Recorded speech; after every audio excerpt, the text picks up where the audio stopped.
In the automotive world, there are street cars and there are race cars.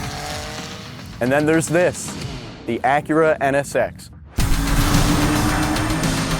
A super performing street car developed with a clear intent to go racing. So when it came time to enter the GT3 ranks, transforming the NSX into a pure racer didn't force Acura back to the drawing board. In fact, the NSX GT3 Evo's space frame and engine internals are identical to those of the road-going car, meaning they're also built in the same factories. Better yet, you can also purchase both. So despite its comfy interior and compliant chassis, the Acura NSX shares a lot more with its race-winning counterpart than you might think. Let's see how they stack up.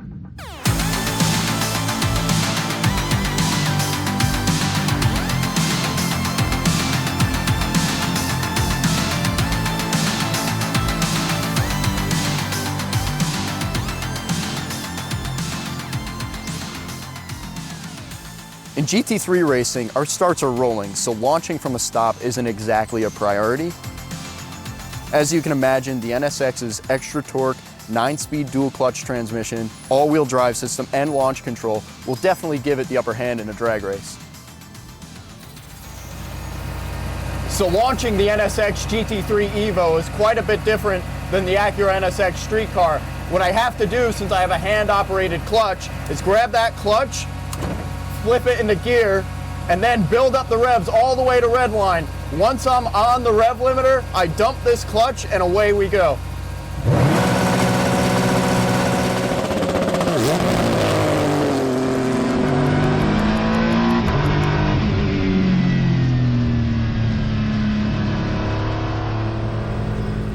So launching the NSX Road Car is definitely a lot easier than launching the NSX GT3 Evo. All I need to do is pop it into track mode, put my left foot on the brake, build up the revs.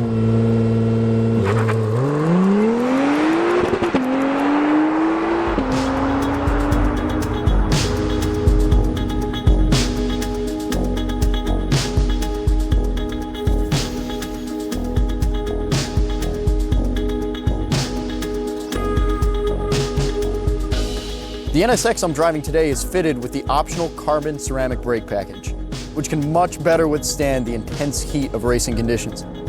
Unfortunately, due to GT3 rules, the Evo has to make do with conventional iron brake rotors.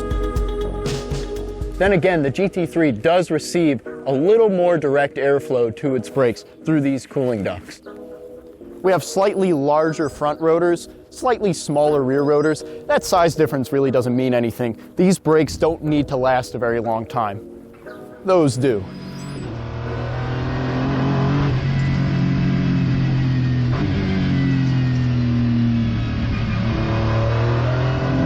So despite not having the same carbon ceramic brake package that we have in the NSX Road Car, what we do have in the NSX GT3 Evo is motorsport tuned ABS, and it just provides so much stopping power, so much confidence, even on these iron rotors.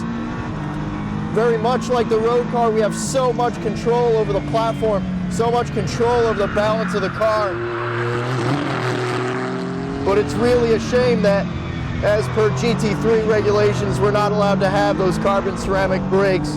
But even despite that, Acura has done a phenomenal job of creating a really, really confidence-inspiring package.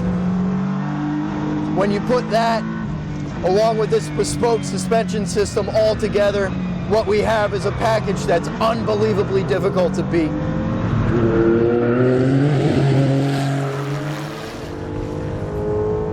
So on this particular NSX, we have the optional carbon ceramic brake package, and this thing just stops exceptionally well. But where it really comes into its own is the way you can modulate pressure and the way you can manipulate the platform of the car on corner entry. It makes anybody look like a superhero. It's unbelievable to drive with. Also, what's working underneath us the whole time here is this hybrid electric system. And that additional stopping power, that additional engine braking that we receive from the hybrid unit just helps so much with that initial deceleration. So much control given to the driver.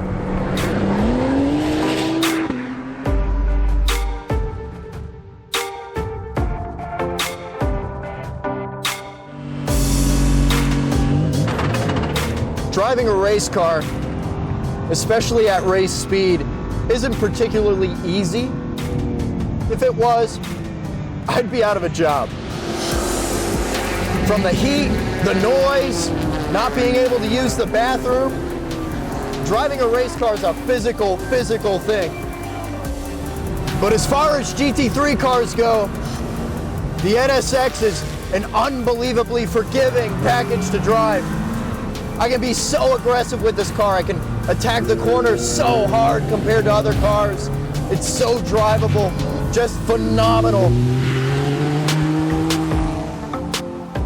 Another huge component of the balance and the drivability of this car is this super handling all-wheel drive system. We have an electric motor in each front wheel that's assisting not just in additional horsepower and torque off the corner, but also so much in terms of the control and the balance. It's just as easy, just as gratifying for me to drive as it is for the everyday driver.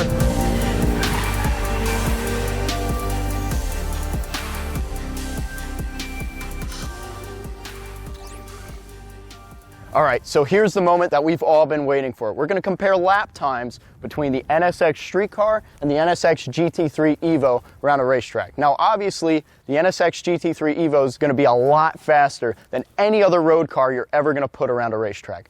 But before we dive into just how much faster it is, we're going to take a closer look as to what makes this NSX GT3 Evo so fast and so incredibly efficient around the racetrack.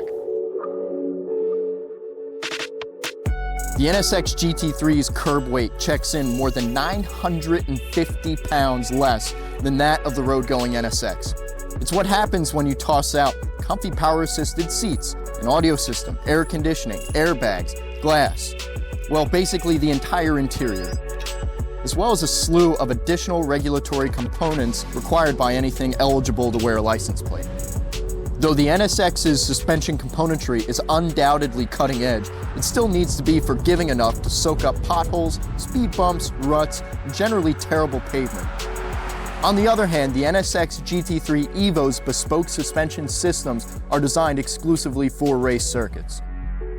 So despite being about as wide as a lane of traffic, what really makes this NSX GT3 Evo faster than its road-going counterpart is aero.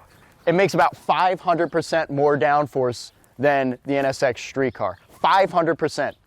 So with that expectation in mind, let's see what that translates to in terms of lap times on the stopwatch.